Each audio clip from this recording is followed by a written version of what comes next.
Imagine dedicating 8 years to keeping a biological logistics company from going up in flames, only to be fired in front of 50 people by a new executive in a fleece vest.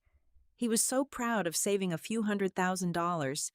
He had no idea he just voided a $50 million biohazard insurance policy right before a historic blizzard. Pour a tall glass of bourbon and listen to how I legally destroyed his entire career. Hello, dear listeners of Boss Revenge Stories, and thank you so much for joining us today with your continued support. Unfortunately, YouTube has completely demonetized our channel, leaving us without the necessary budget to continue operating normally and bringing you these high-quality narratives. If you find today's story engaging, please consider supporting us by joining our Patreon, where you can access even better, longer, and incredibly detailed exclusive true stories with multiple emotional voice actors that we simply cannot make public here on this platform. You can easily join by scanning the QR code currently displayed on your screen, or by clicking the Patreon link located in the description or the pinned comment of this video. Now, let us dive right into today's tale of corporate justice, told directly by our protagonist, Violet Collins. I am 38 years old, and until a very eventful winter recently, I was the Director of Environmental Control at Ethelgard Biologistics, located right in the heart of Chicago. If you have never heard of Ethelgard, try to imagine a massive, fortress-like cold storage facility spanning hundreds of thousands of square feet, designed specifically to preserve the most sensitive biological specimens and experimental vaccines on the entire planet. To an outsider, my daily job sounded mind-numbingly boring and entirely devoid of any glamour. I did not invent miraculous cures, I did not negotiate blockbuster pharmaceutical contracts, and I certainly did not feature in any glossy corporate magazines. Instead, I lived in a highly regulated world of compliance logs, strict federal biosafety permits, and maintaining the absolute validity of a $50 million environmental liability insurance policy. My department was the invisible shield keeping the entire company from absolute financial and legal ruin. If a single deep freeze unit went down and ruined a batch of experimental pathogens or life-saving vaccines, the resulting catastrophic lawsuit would wipe Ethelgard off the map overnight. My meticulous manual verification protocols were the very thin line standing between the company and total bankruptcy. Then came Marcus Thorne. He was our brand new chief financial officer, freshly imported from a high-rise firm on Wall Street, and he brought a very specific, insufferable type of arrogance with him to Chicago. Marcus was the kind of executive who wore premium fleece vests indoors, regardless of the weather, drank expensive charcoal water, and fundamentally believed that any process requiring human intervention was an outdated inefficiency just waiting to be ruthlessly optimized. He was utterly obsessed with cost-cutting and practically worshipped at the altar of artificial intelligence. To Marcus, everything in the building was nothing more than a spreadsheet, and every loyal employee was just a heavy line item eating into his precious quarterly bonus. He had zero educational or practical background in biologistics, but he possessed a dangerous abundance of unearned confidence that made him incredibly reckless. What Marcus fundamentally failed to understand was the exceptionally strict nature of our federal compliance. The government regulatory agencies and our massive insurance providers did not care about Silicon Valley buzzwords or efficiency metrics. They cared about singular accountability. That is precisely why I was the sole individual in the entire corporation authorized to hold the biometric signature for Ethelgard. This was not a simple password you could type into a keyboard or share over an email. It was a highly secure, heavily encrypted physical drive that required my live retinal scan and my fingerprints to validate our monthly safety reports. The federal government and the underwriters required a designated human throat to choke if things went wrong, and I was that highly paid throat. Marcus made his intense disdain for me and my department apparent from his very first week on the job. During our executive strategy briefings, he would roll his eyes dramatically whenever I presented my risk assessment reports. He loved to publicly mock my insistence on manual override checks and physical data validation in front of the junior staff.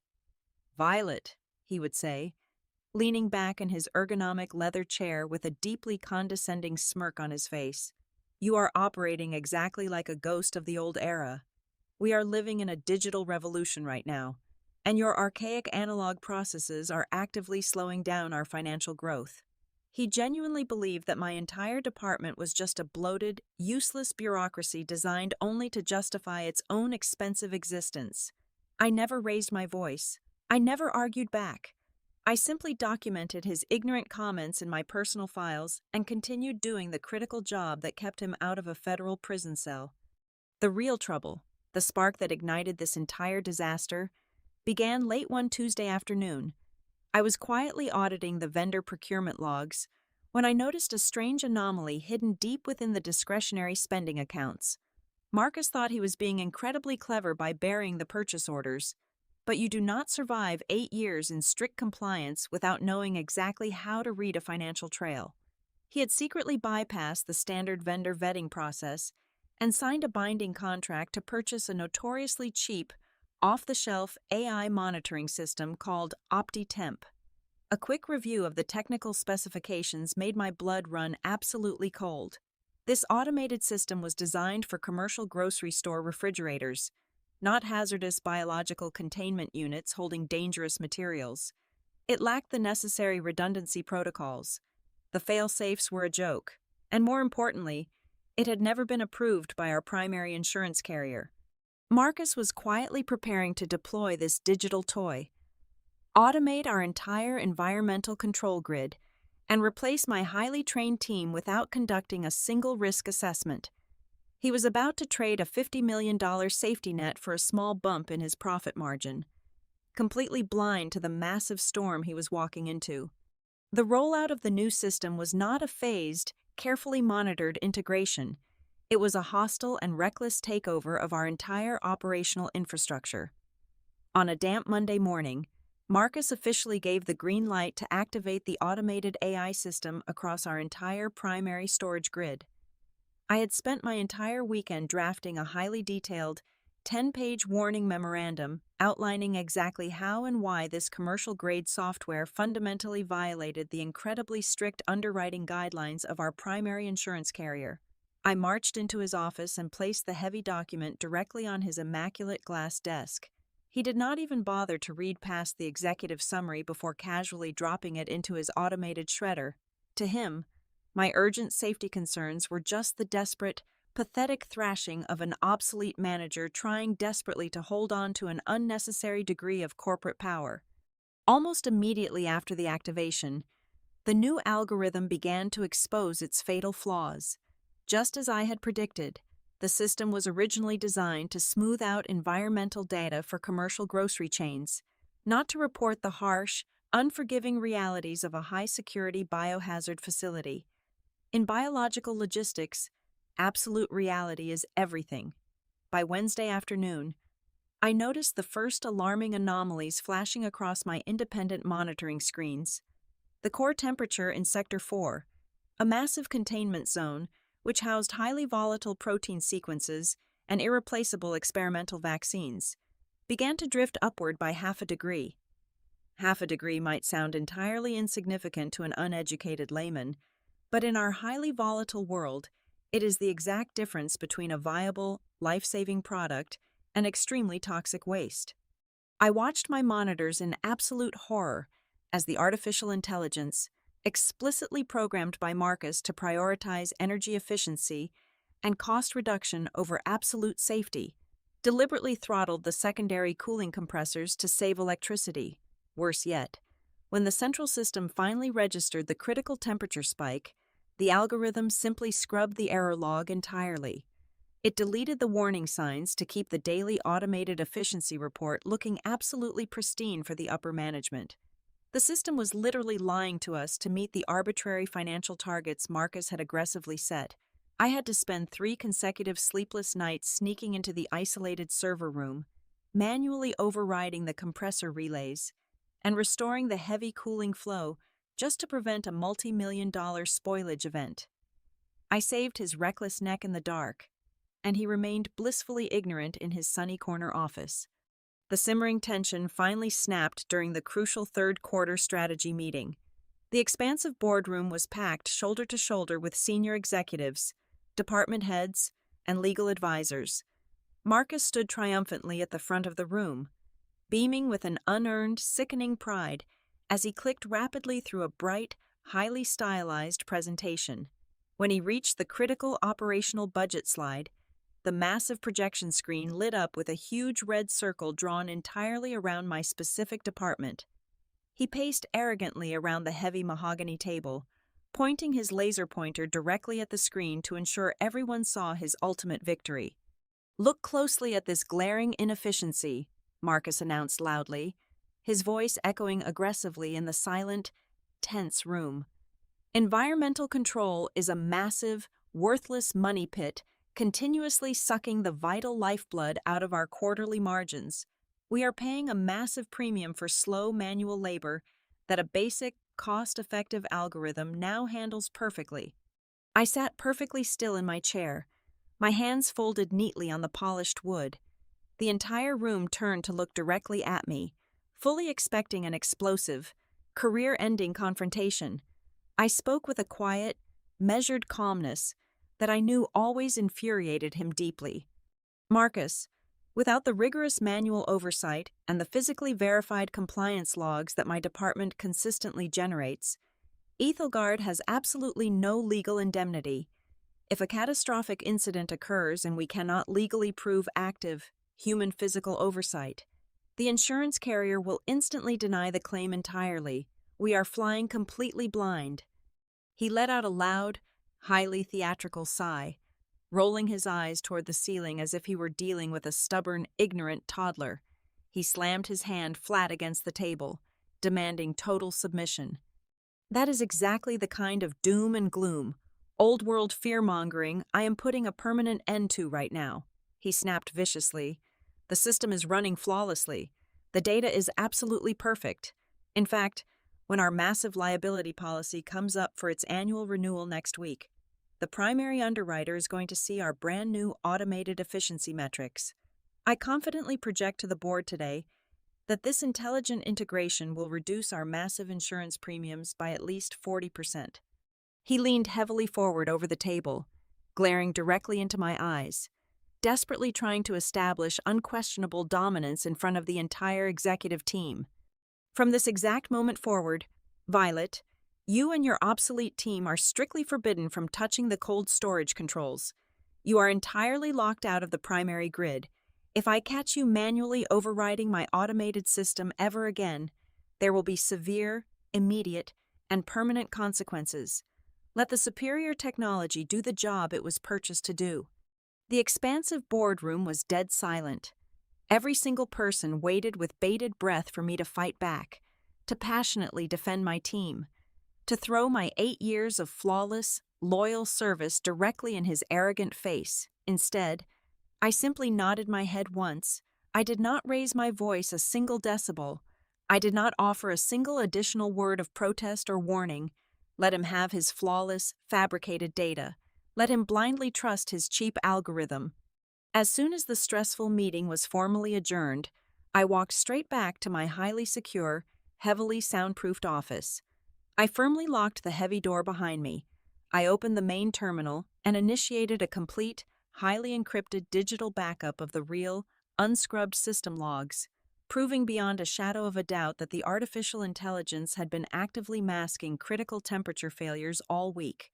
Once the heavy data download was successfully complete, I reached slowly behind my workstation.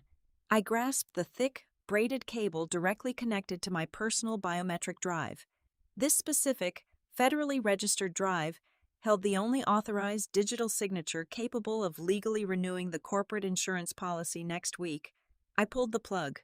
The screen flickered for a second, and the biometric authentication application went completely, permanently dark. It happened at 2 a.m. on a Thursday. The facility was deathly quiet, save for the constant, rhythmic, bone-rattling humming of the massive industrial chillers beneath the floorboards. I was monitoring the remote diagnostic feeds from the warmth of my apartment when the critical priority alerts began screaming across my secure tablet screen. flashing an aggressive, blinding red. The artificial intelligence had detected a phantom pressure drop in the complex auxiliary cooling lines of Sector 7. It was a complete, fabricated hallucination of the algorithm, a dangerous false positive caused by a completely insignificant sensor calibration glitch. But the primitive system did not know that. Following its deeply flawed, hyper-aggressive cost-saving programming, it immediately initiated a hard, unyielding emergency shutdown of the entire secondary compressor bank to prevent what it falsely calculated as an imminent mechanical pipeline rupture. The ambient temperature in Sector 7, a highly restricted zone which currently housed exactly $10 million worth of highly sensitive, entirely unrecoverable oncological cell cultures, began to rise at a truly terrifying rate. If the ambient air crossed the critical threshold by even a fraction of a degree, years of vital medical research and massive financial investments would turn into useless, lukewarm biological sludge. I had a stark choice to make. I could obey the strict mandate Marcus had laid down and let the system fail catastrophically, or I could break his explicit directive and save the irreplaceable inventory. I chose the latter, though certainly not out of any lingering loyalty to him or his administration. I drove recklessly through the empty, snow-dusted city streets, badged aggressively into the silent corporate building, marched straight down into the freezing sub-basement mechanical room, and gripped the heavy steel handle of the manual override breaker. I threw it hard with both hands. The massive emergency compressors roared back to life with a deafening mechanical scream, instantly flooding the entire sector with freezing liquid nitrogen and stabilizing the precious cargo just in time. The catastrophic loss was averted, but the immutable digital log now clearly and permanently showed my unauthorized, manual physical intervention. The corporate retaliation was swift, calculated, and brutally theatrical. At exactly 9 o'clock the following morning, Marcus mandated an emergency, mandatory company-wide town hall meeting. He aggressively gathered over 50 employees in the cavernous, freezing, glass-walled main lobby of the corporate headquarters. The atmosphere in the room was incredibly thick with unspoken anxiety. Lab technicians, mid-level compliance managers, and administrative staff stood nervously shoulder to shoulder, whispering in hushed tones as Marcus paced back and forth at the very front of the room, tightly clutching a wireless microphone. He looked exactly like a predatory animal relishing the fresh scent of blood. He wore his signature premium fleece vest, a crisp, tailored shirt, and a look of absolute, unshakable, arrogant superiority. When he sharply tapped the head of the microphone to demand total silence, the harsh, metallic screech of audio feedback violently echoed off the polished marble floors, making the younger junior staff physically flinch. He did not call this massive gathering to celebrate the fact that I had saved the company $10 million. He called it to orchestrate a highly visible, deeply humiliating public execution. We are standing at the very edge of a bold new era of absolute corporate efficiency, Marcus began, his voice booming aggressively through the overhead speakers. But unfortunately, true technological innovation is always dragged down by those who desperately and stubbornly refuse to adapt. He stopped his pacing abruptly and pointed a stiff, accusing finger directly at me where I stood quietly near the back of the anxious crowd. Every single head in the massive lobby turned slowly in my direction. The heavy silence in the room became absolutely suffocating. Late last night, Marcus continued, his tone now dripping with absolute theatrical venom, our newly integrated artificial intelligence environmental system was performing a routine, highly optimized energy recalibration. It was a flawless, perfectly calculated algorithmic process. However, instead of trusting the superior technology we invested in, our director of environmental control decided to give in to her own irrational panic. She unlawfully breached the secure server room and violently forced a manual mechanical override, sending a massive, incredibly dangerous electrical power surge through our entire secondary cooling grid. He was lying through his teeth, entirely fabricating a false narrative of my incompetence to desperately protect his cheap, failing software. This kind of paranoid, rogue behavior is a massive financial and operational liability," he shouted, working himself up into a red-faced, self-righteous frenzy. "We simply cannot afford to keep obsolete, insubordinate obstacles on our payroll. Violet, your fundamental inability to understand the future has made you entirely useless to this corporation. You are terminated, effective immediately. Pack your desk and get out of my building right now. Let this serve as a permanent, undeniable warning to anyone else who thinks they know better than our optimized data." The entire lobby held its collective breath in sheer terror. Some of my oldest, most trusted colleagues looked firmly down at their shoes, completely terrified of making accidental eye contact with me and drawing his wrath. Marcus stood there behind the microphone, breathing heavily, his chest puffed out, fully expecting a highly dramatic emotional reaction. He desperately wanted me to scream, to cry, to passionately beg for my job or my severance package, to publicly validate his immense, unyielding power over my livelihood. Instead, I felt a deep, profound, almost intoxicating sense of tranquility wash over my entire body. I looked directly at his flushed, arrogant face, and I offered him a very small, perfectly polite, utterly serene smile. I did not utter a single word in my defense. I simply turned around and walked calmly to my office, perfectly matching the heavy, synchronized footsteps of the armed security guard trailing closely behind me. I methodically packed my small potted plant, my framed degree, and my personal stationery into a single cardboard box. Then, with deliberate, agonizing slowness, I reached behind my workstation monitor. I securely grasped the small, heavy, heavily encrypted biometric drive. Under strict federal biosafety regulations, the physical hardware containing my unique genetic signature was my absolute personal, legal property. I firmly unplugged it from the corporate network dock, dropped it into the bottom of my leather purse, and walked confidently out the front doors into the freezing morning air, leaving Ethelgard Biologistics behind forever without looking back. As I started my car in the empty parking lot, that small, polite smile blossomed into a genuine, cold laugh. Marcus had just claimed his glorious, chest-thumping public victory, but he was completely, blissfully oblivious to the massive, invisible bomb he had just activated under his own chair. Only I knew the devastating, inescapable truth. The $50 million corporate environmental liability insurance policy was strictly set to expire in exactly 9 days. It could not be renewed with a master password, a forged executive signature, or a clever piece of software. The federal underwriting portal would only accept the live, pulsing confirmation of my right index fingerprint and the unique, irreplaceable vascular pattern of my left retina. He had just publicly, violently banished the only living key to his absolute professional survival. Within 48 hours of walking out of those heavy glass doors, I had packed my entire life into a moving truck and left the freezing, bitter winds of the Midwest behind for the crisp, sunny mountain air of Denver, Colorado. I did not spend a single second mourning my sudden departure or stressing about my career. Instead, I immediately launched my own independent environmental compliance consulting firm. My phone began ringing almost instantly. It turns out that highly specialized, federally certified biohazard logistics experts are in massive demand across the country.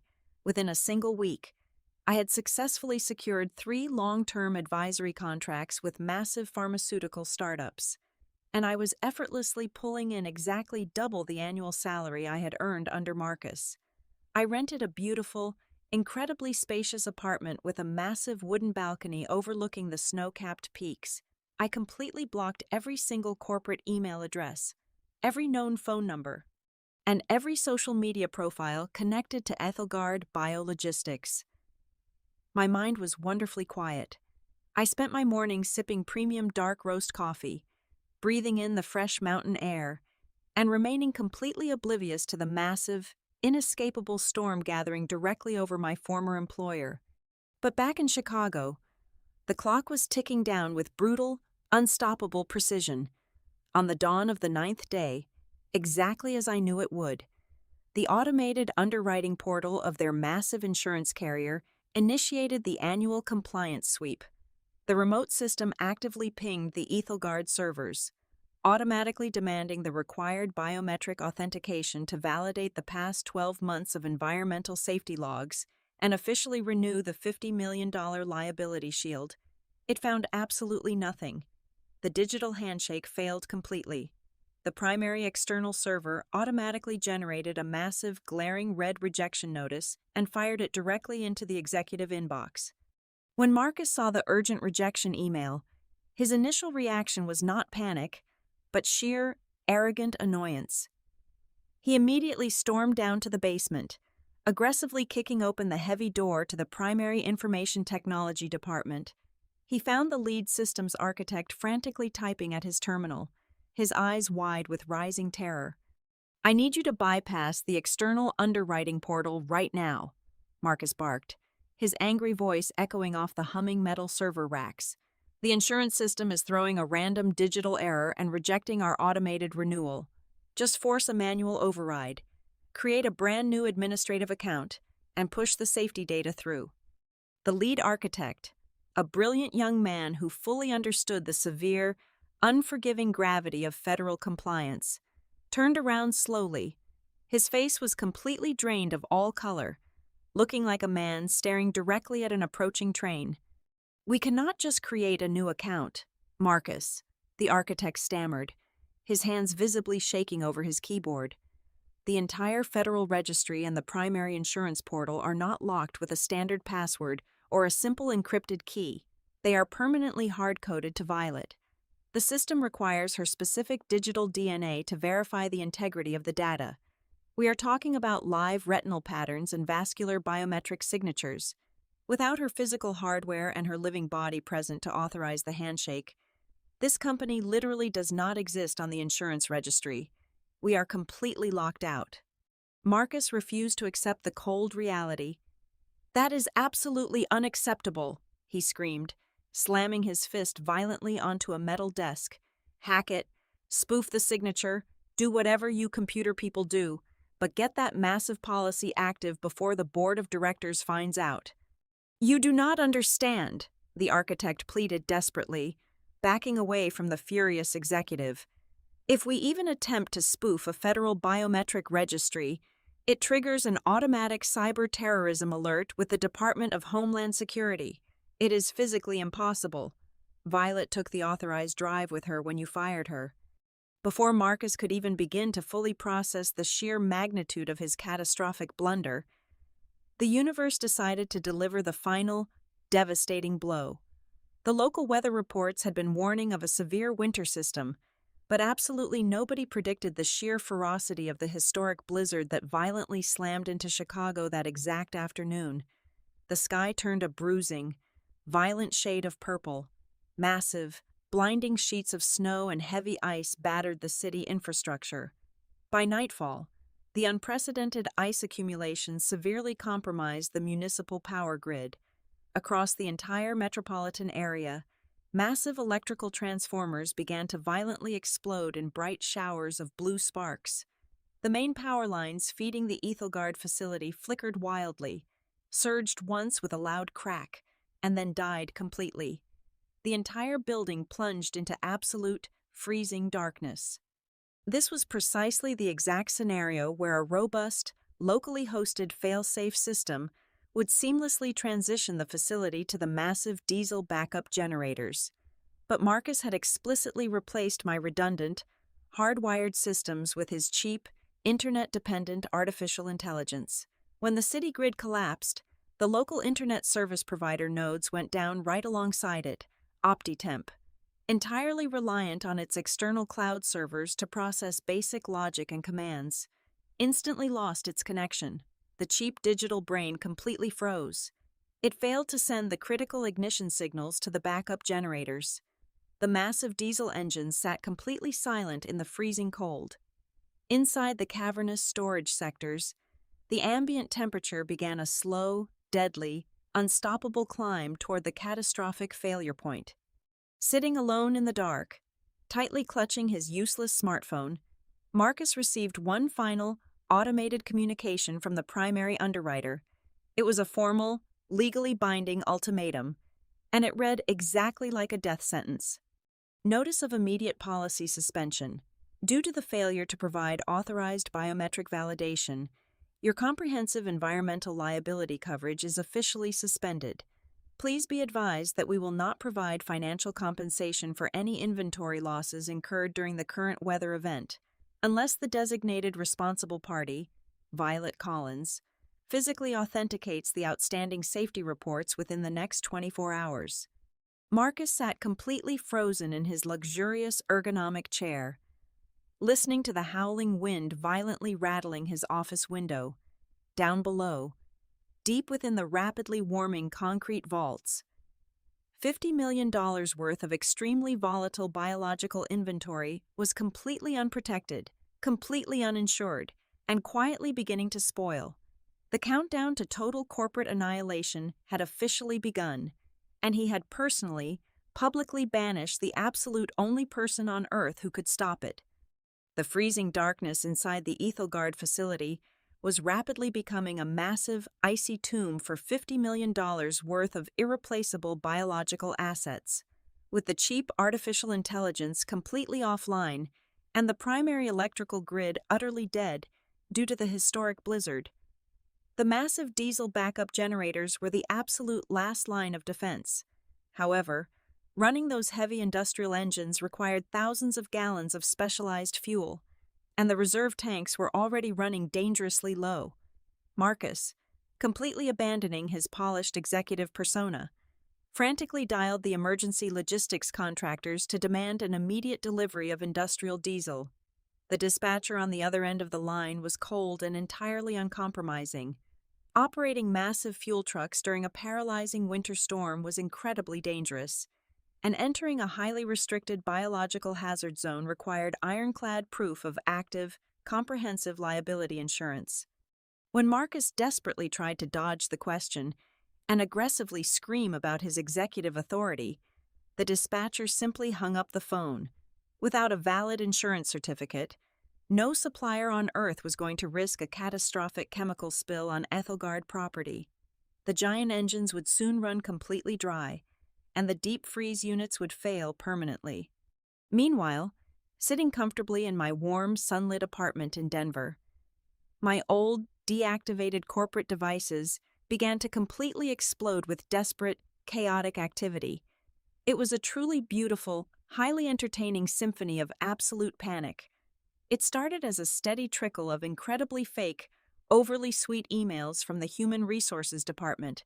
They claimed they just wanted to check on my emotional well-being and gently suggested that we could retroactively classify my highly public termination as a temporary, paid sabbatical if I would just jump on a quick video call. I simply deleted every single one of them. When the sweet approach completely failed, their tone rapidly shifted to aggressive desperation. The corporate legal team began flooding my inbox with massive, heavily worded documents filled with empty threats of litigation, vaguely accusing me of corporate sabotage and aggressively demanding my immediate return to Chicago. I laughed out loud, knowing full well they had absolutely zero legal standing to force a wrongfully terminated private citizen to do anything at all. Eventually, the angry threats dissolved into pure, unfiltered begging. My old voicemail quickly filled up with long, rambling messages from the chief executive officer himself. The man who usually communicated entirely through perfectly polished press releases was now literally sobbing into the receiver, pleading with me to name my absolute highest price and fly back immediately. I poured myself another cup of premium dark roast coffee, sat peacefully by my warm fireplace, and completely ignored every single one of their pathetic attempts at contact. Back in Chicago, the grim situation for Marcus was rapidly deteriorating from a severe operational crisis into a complete personal nightmare. The board of directors, having finally realized the sheer, catastrophic magnitude of the impending financial ruin, hauled Marcus into an emergency, mandatory virtual tribunal. The wealthy, powerful men and women on the board did not care about his modern management theories or his stylish fleece vests. They cared deeply about their massive financial investments, which were currently warming up in a dark, freezing basement. They furiously interrogated him, brutally tearing apart his fabricated narrative until they uncovered the absolute, undeniable truth. They discovered that he had recklessly bypassed all established human resources protocols, ignored severe safety warnings, and publicly fired the only vital employee keeping the entire company legally compliant. The furious board members delivered a cold, undeniable ultimatum. They ordered Marcus to find me, beg for my absolute forgiveness, and get my biometric signature on that insurance renewal immediately. If the biological inventory spoiled and the company went bankrupt because of his reckless arrogance, they promised to personally sue him into complete oblivion for a gross breach of fiduciary duty. They would strip him of his wealth, seize his property, and ensure he never worked in the corporate sector ever again. Cornered like a desperate, trapped animal facing total annihilation, Marcus made the single most spectacularly foolish decision of his entire miserable life. Believing he could somehow outsmart a heavily fortified federal system, he frantically typed up a temporary power of attorney document, crudely forged my signature, and submitted it directly to the primary underwriter, desperately claiming I had legally transferred my biometric authority to him right before leaving. It was a pathetic, amateurish gamble. The insurance company's elite legal and compliance division flagged the fraudulent document in less than 10 minutes. They did not just reject the forged submission, they immediately fired back a terrifying, legally binding warning directly to his personal email. They clearly stated that any further attempts to submit falsified legal documents to bypass a federally mandated safety registry would result in an immediate, direct referral to the Federal Bureau of Investigation for severe, felony-level financial fraud and regulatory tampering. Marcus was no longer just facing a humiliating termination. He was staring directly down the barrel of a lengthy federal prison sentence. He had absolutely nowhere left to hide and absolutely no one left to blame. Every official corporate communication channel was completely blocked. My primary phone number was entirely disconnected. In a final, deeply humiliating act of sheer desperation, Marcus suddenly remembered a secondary, unlisted prepaid phone number I had left with a trusted junior lab technician years ago for severe, life-threatening emergencies only. Knowing perfectly well that I would instantly recognize and completely ignore his corporate phone or any standard Chicago area code, he physically ripped the personal cell phone directly out of his wife's hands. He nervously dialed my hidden emergency number, praying blindly for a miracle. In my quiet Denver apartment, the small, cheap burner phone sitting in my kitchen drawer suddenly began to ring loudly. I slowly opened the heavy drawer and looked closely at the glowing screen. The caller ID displayed an unknown number originating from an incredibly wealthy, highly exclusive residential suburb just outside of Chicago. I smiled a very slow, highly satisfied smile. I knew exactly who it was, and I knew exactly how thoroughly broken he had to be to make this specific call. I calmly swiped the screen, lifted the phone to my ear, and broke my long silence. "Hello, Marcus?" I said softly, letting the crushing weight of the silence do the rest of the work. "I am not flying back to Chicago, Marcus," I stated, my voice completely devoid of any emotion. Over the line, I could hear his ragged, frantic breathing. He launched into a desperate, pathetic monologue, begging me to understand the sheer magnitude of the impending catastrophe. Offering me double, then triple my old salary, I let him ramble until he finally ran out of breath. "You fired me loudly and publicly," I reminded him. "I have absolutely no obligation to rescue your career. However, I am a private consultant now. If you want to hire my firm for an emergency intervention, you will fly to Denver. I will meet you in the lobby of the Brown Palace Hotel." He sputtered, practically screaming into the phone. "There is a historic blizzard. All commercial flights are entirely grounded."